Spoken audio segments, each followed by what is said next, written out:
12 மாவட்டம் இல்லை, 25 30 மாவட்டம் போடட்டும் இந்த முட்டாள்கள் கூட்டம், கவலையே படாதீங்க. அத்தனை வழக்கையும் ஒன்றாக சேர்த்து ஹைகோர்ட்டில் போட்டு ஃபஸ்ட்டு பெஞ்சு தலைமை நீதிபதி இதில் போட்டு எல்லாத்தையும் ஒன்றா இது பண்ணும். குஷ்புங்கிற கேஸில், குஷ்பு வெர்சஸ் கன்னியம்மாள்ங்கிற கேஸில் இதே மாதிரி முடிவை இந்த உயர் நீதிமன்றம் எடுத்திருக்கிறது. இதையும் எல்லாத்தையும் இங்கே கொண்டு வாங்கன்னா ஹைகோர்ட்டு எல்லா வழக்கையும் இங்கே கொண்டு வாங்கன்னு சொல்லி போட்டு அதை குவாஷ் பண்ணிடுவாங்க. அவ்வளோதான். அரெஸ்ட் பண்ணி ஒரு என்ன தூக்கில் போட்டுருவீங்களா? ஒரு அரசியல்வாதி சீமான் ஒரு அரசியல்வாதி, அவர் இன்னொரு அரசியல் உங்கள் ஈவரா யார்? அவர் அரசியல் கட்சி வச்சுருந்தார் லத்தீகான்னு. அப்போ அவரும் ஒரு அரசியல்வாதி தானே. ஒரு அரசியல்வாதி இன்னொரு அரசியல்வாதியை விமர்சனம் செய்வது என்பது நாட்டில் நடக்கிற விஷயம். அதுதான் பேச்சுரிமை. உங்களுக்கு அரசியல் சட்டத்தில் கொடுத்த பேச்சுரிமைங்கிறது இதுதான். ஒரு அரசியல் விமர்சனம் அவர் பண்ணுறது, ஒரு அரசியல்வாதி பண்ணுறாரு. அது பண்ணக்கூடாதுன்னீங்கன்னா அப்போ என்ன அர்த்தம்? உங்களை மாதிரி முட்டாள்கள் கூட்டம் எங்கே இருக்குது? உயர் நீதிமன்றம் வழக்கு போடுங்கன்னு சொல்லிடுவாங்களா? அதனால் இதில் ஒன்றும் பண்ண முடியாது. சொல்லட்டுமே ஹைகோர்ட்டு, நாங்கள் பார்க்குறோம். ஒரு அரசியல் தலைவர் இன்னொரு அரசியல் தலைவரை விமர்சனம் செய்வதற்கு உரிமை இல்லை, அவர் குற்றம் செய்திருக்கிறார், கைது பண்ணுங்கன்னு சொல்லுங்கள் பார்க்கலாமே ஹைகோர்ட்டு. நான் சேலஞ்சு பண்ணலை, எல்லோரும் சட்டத்திற்கு உட்பட்டவர்கள்.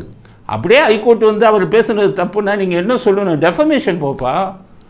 அவங்கள கைது பண்ணி உள்ளே போட முடியாது. ஒரு அரசியல் தலைவர் இன்னொரு அரசியல் தலைவரை பேசுனதுக்கெல்லாம் கைது பண்ணி உள்ளே போட முடியாது அப்படின்னு தான் சொல்லணும். அதுதான் சட்டம். உயர் நீதிமன்றமாக அதைத்தான் சொல்லணும்னு நினைக்கிறேன். ஒன்றுமே பண்ண முடியாதுங்கிறது சீமானுக்கு. தைரியமாக இருங்க. இந்த முட்டாள்கள் கூட்டத்தை எதிர்க்கலைன்னா நீங்கள் யாரை போய் எதிர்க்க போகிறீங்க? அதுக்கடுத்தது இவர் நம்ம துச்சாதனன் என்ன சொல்கிறாரு? துச்சாதனன் துரைமுருகன் பெரியாரின் கொள்கையை ஏற்றுக்கொள்ளாதவர்கள் முட்டாள்களுங்கிற நீங்கள் தான் முட்டாள்னு நாங்கள் சொல்கிறோம். ஈவே ராமசாமி கொள்கையை ஏற்றுக்கொண்டால் நீங்கள் முட்டாள்கள். அதுதான் எங்களுடையது. உங்களுடையது வேறு இருக்கலாம். உங்களுக்கு சூடு சொரணம் இல்லை. உங்களை பார்த்து உங்கள் ஜாதியை குறிப்பிட்டு நீயும் இன்னொரு ஜாதியை குறிப்பிட்டு ஒன்றுன்னு சொன்னால் மானமுள்ளவனாக இருந்தால் என்னையா என் ஜாதியை பற்றி பேசுகிறேன், என்னை அவமானப்படுத்துகிறேன்னு கேட்டிருப்பான். உங்களுக்கு மானம், வெக்கம், ரோஷம், சூடு சொரணை எல்லாத்தையும் அவுத்து போட்டு ஈவேரா சொல்லியிருக்காரு, ஜாதியை சொல்லி திட்டியிருக்காரு இதே துரைமுருகனை.